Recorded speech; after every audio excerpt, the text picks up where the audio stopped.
Hello everyone, this is Crota coming at you, giving you guys game number 1 in a series between Nicker and Th000. We see, Nicker spawning as the blue night elf here at what I'll call the 5 o'clock position.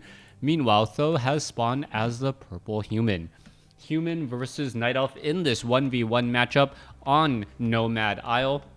And there are only 3 spawning locations on this map, meaning as long as you scout out in one direction, you will at least know the positioning of your opponent relatively quickly. We can see a militia creep already making its way out. I am going to speed things up until the 2-minute mark, since the early 2 minutes are pretty much exactly the same in every single game.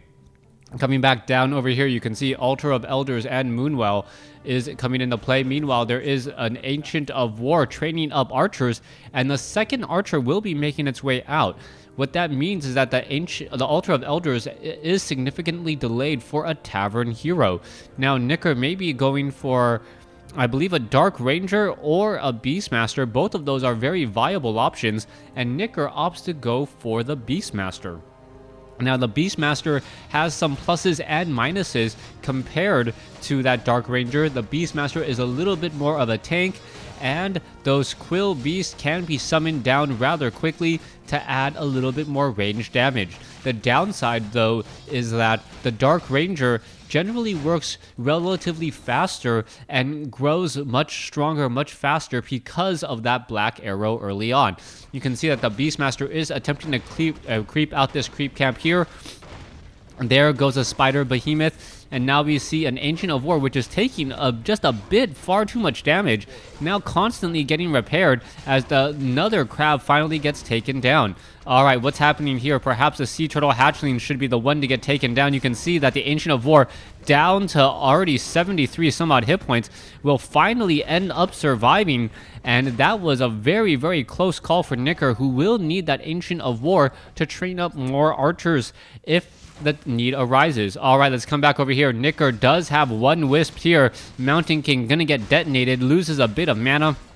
No real stun at all, as the Renegade Wizard gonna get taken down. Circlet of Nobility, and now gonna try to take on a Wolf. Is it gonna get to level 3? I think it will be close. Wow, pretty much a 502 mana or 502 experience. Perfect timing as the Mountain King gets an early bash onto the Beastmaster. May even get off a Stormbolt. And is he going to get off a Stormbolt? No, Stormbolt onto the Troll Shadow Priest instead, as we see a Mountain or a Footman getting taken down there. Now, I was surprised that the Troll Shadow Priest actually took a little bit more than one Stormbolt. 240 hit points to 225. Yeah, that's exactly right. Takes a little bit more damage to kill a Troll Shadow Priest, as we see another archer go down. That Mountain King sniping down 2 early units, getting that little bit of extra experience, and now Nicker is going to find himself in a very uncomfortable situation. He is behind in hero, he is behind in economy now, essentially, as the Mountain King is going to be able to freely engage. An archer unfortunately gets bashed right there and gets taken down. Meanwhile, the Beastmaster comes in and tries to stop these peasants from building this town hall, and all that's really going to happen is that the peasants are going to freely build this town hall as archers fall. One archer already down, another archer very, very low on hit points, being forced to retreat all the way home. The Mountain King rather low on mana, though. If that Mountain King had mana, it would have been able to Stormbolt that Beastmaster one more time and perhaps even force the Scroll of Town Portal. Wow, what's going to be happening here? Oh, Troll Shadow Priest spots a Huntress off to the north. Meanwhile, a Huntress is coming in right here, and it's attempting to take down these peasants. One peasant is going to jump inside right there. Oh, it looks like it got retargeted here, and it may get taken down. Oh, does not make it inside that gold mine in time. Meanwhile, back down over here, a Shadow Melded Archer is keeping track of things as we see a Huntress. Oh, ends up getting Stormbolted, and this will be the death of a Huntress. Down it goes as the Mountain King is inching closer and closer to level 4. An Arcane Tower is up, which means Huntresses will have a very difficult time trying to put any pressure on there. Also, the town hall does not have any real defense. The main base is relatively defenseless, save for the call to arms and militia, which can be rather scary as nightfall will be breaking relatively soon. The huntresses could have tried to use their glaive attack, try to bounce in some extra damage, but if the fight goes long, as I imagine it would at this stage, the lack of shadow meld would make it very difficult for those huntresses to stay alive and escape. Arcane Tower doing a little bit of damage, pushing back the huntress here. Meanwhile, the Mountain King is off to the north, going to pick up another item, picks up a Claws of Attack +8, and now that Mountain King does in fact have a level 4, but it does not have enough mana for a level 2 Stormbolt. That is going to be a problem, as we now see that the Troll Shadow Priest is trying to get away, will be running all the way back. Footmen are trying to engage here as we see the Null Wardens getting in some extra bit of piercing damage onto these huntresses, which is really helping out Tho.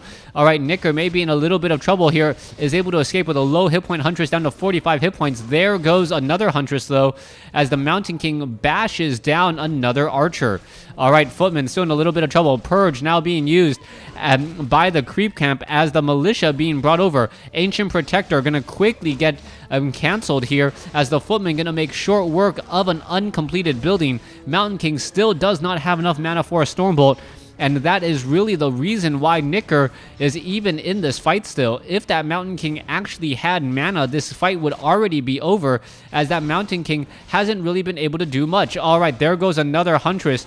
Mountain King about halfway to level 5, as the Huntresses are now really just trying to figure out a way to go, and it looks like, oh, that one Huntress will be able to escape. That Mountain King uses or picks up another Clarity Potion and will be healing himself in the backfield. Alright, Huntress, purposely comes in to make sure that the Mountain King does not gain any more mana. That mana now down to 84, as there is the GG called. A very, very easy game for Tho in game number 1. Thanks for watching. Thanks for listening. Hope you guys enjoyed game number 1. Please stay tuned for game number 2.